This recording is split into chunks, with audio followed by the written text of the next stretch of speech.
नमस्कार बालमित्रांनो, कसे आहात? आज आपला शनिवार, गोष्टीचा वार, वारी झाली आपली पंढरपूरची, आषाढी एकादशी झाली.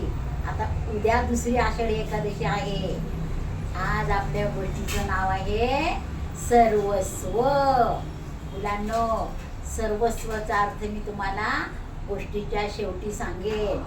तोपर्यंत तुम्ही सर्वस्व ही गोष्ट ऐका बर का. एका गावात की नाही एक मुलगा राहत असतो बर का, छोटा. पण त्याला चित्र काढायचं भयंकर आवड असायची. तो प्रत्येक ठिकाणी गेला की निसर्गाचं चित्र काढायचा, कुठं मंदिराचं चित्र काढायचा. मग तो की नाही एकदा ह्याच्या मंदिरात जातो, कृष्णाच्या मंदिरात बर का. आणि कृष्णाच्या मंदिरात गेल्यानंतर तो चित्र काढत असतो. तर तिथे की नाही ते पुजारी असतात की नाही, ते येतात आणि ते म्हणतात, बाळा तुला अजून कसलं चित्र काढायचंय? तर तो म्हणतो, श्रीकृष्णाचं मंदिर आहे की नाही, मला श्रीकृष्णाचं चित्र काढायचं हुबेहूब. पण त्याच्यासाठी मला एक मुलगा हवाय, तिथं सेम कृष्णासारखा दिसला पाहिजे, म्हणजे मी त्याला नटवून त्याचं हुबेहूब चित्र काढल. मग तो म्हणतो, चला गावातली मुलं गोळा करून आणू बरं का. मग बरीच गावातली छोटी छोटी मुलं येतात. मग त्यातला एक एकदम शांत भोळा असा सुंदर मुलगा असतो बरं का. छान कुरळे केस असतात त्याचे, गोरा पान असतो, पण एकदम मस्त दिसतो. आणि मग त्याला बोलवतो, मग त्याला कृष्णासारखं नटवतात बरं का. आणि मग त्याचं असं चित्र काढतात की तो जणू काही लढाई करतोय असं चित्र बरं का. आणि मग तो हुबेहूब चित्र काढतो त्याचं. इतकं सुंदर चित्र काढतो, इतकं सुंदर चित्र काढतो की सगळे लोक त्याला शाबासकी देतात. आणि ते चित्र मग पेपरामध्ये मग आणि ते चित्र काढून ना तो त्या मंदिरामध्ये लावतो बरं का असा. आणि मंदिराचं ते चौकोन की नाही मोठा असतो, त्याच्यात एका कोपऱ्यामध्ये ते चित्र ते लावतो, जणू काही तो कोणाबरोबर तरी युद्ध करतो असं दाखवलं बरं का. पण युद्धाला समोर कुणी नसतंच, म्हणजे ते फक्त चित्र असतं. पण ते चित्र इतकं लोकांना आवडतं ना. मग तो जसा जसा मोठा होतो तसा इतका सुंदर चित्रकार होतो. खूप पैसे जमा करतो तो चित्र. खूप खूप लांब गावी परदेशात वगैरे जातो. आणि त्याला खूप म्हणजे त्याच्या चित्रकारीला इतके फिदा होतात लोक. आणि त्याला कुणी बक्षीस देतो, कुणी खूप पैसा जमा करतो. मग की नाही तर परगावी परदेशात गेल्यानंतर त्याला ना तिथं खूप कंटाळा येतो. म्हणे आता आपण खूप पैसे कमवलेले आहेत, आपण ज्या चित्रकारीतनं पैसे कमवलेत आता आपण आपल्या गावात परत जावं. तर खूप पैसे कमवतो. आणि मग तो खूप वर्षांनी 15 वर्षांनी मग तो त्याच्या गावाला येतो बरं का.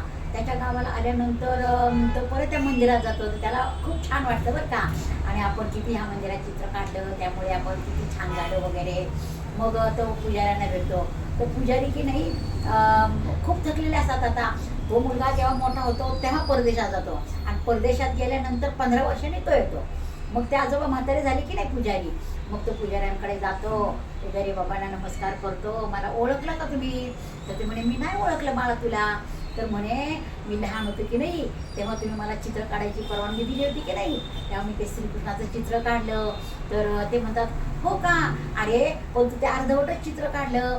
ते चित्र असं लढाई करताना चित्र आहे ना, मग तू कुणाबरोबर लढाई करतो ते तर तू दाखवलेच नाहीये.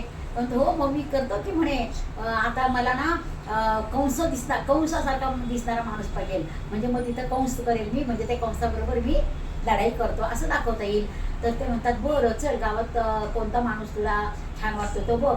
तर सगळं गावात हिंडतो बरं का. पण त्याला गावात कोणीच कंसासारखं वाटत नाही. तर तो म्हणतो की मग चल मी तुला ना एका ह्याच्यात कारागृहात घेऊन जातो. कारागृहात तुला जो एखादा छान दिसला ना तर तू बघ. तर तो म्हणतो का, तो चित्रकार असतो आणि पुजारी म्हणाले म्हणून कारागृहातले ते असतात ना सेवक, ते परवानगी देतात बरं का. तो असतो ना बसलेला अधिकारी, तो परवानगी देतो, बघ तुला ह्यातला कुठला पाहिजे तर बरं का. तर तो प्रत्येक एक एक एक एक एक एक कैदी बघत जातो. तर एका ह्याच्यावर गेल्यावर त्याला तो कैदी खूप आवडतो. त्याच्या चेहऱ्यावर असा रागीट भाव, असे त्याचे पिवळे केस असे लांब झालेले. आणि तो म्हणे, मला हा फार आवडलाय म्हणे, हाच मला पाहिजे बरं का. तर तो म्हणतो की बरं मग चला. मग त्याला घेतात आणि त्याच्या आजूबाजूला सेवक असतात, कारण शेवटी तो कैदीच पळून गेला तर काय करायचं. म्हणून त्याला घेतात आणि तिथे मंदिरात आणतात बरं का. आणि त्याला असं कंसाचं असं त्याला पोच देतात. आणि पोच दिल्यानंतर त्याचं चित्र काढतात. आणि तो हुबेहूब ते चित्र काढतो. इतकं लोकांना आवडतो की जणू काही श्रीकृष्ण कंसाबरोबर लढाई करतोय असं दाखवतात बरं का. आणि चित्र पाहून झाल्यानंतर तो कैदी इतका रडायला लागतो, इतका रडायला लागतो की तो म्हणतो, मी तू का रडतो, तुम्ही का रडता काका?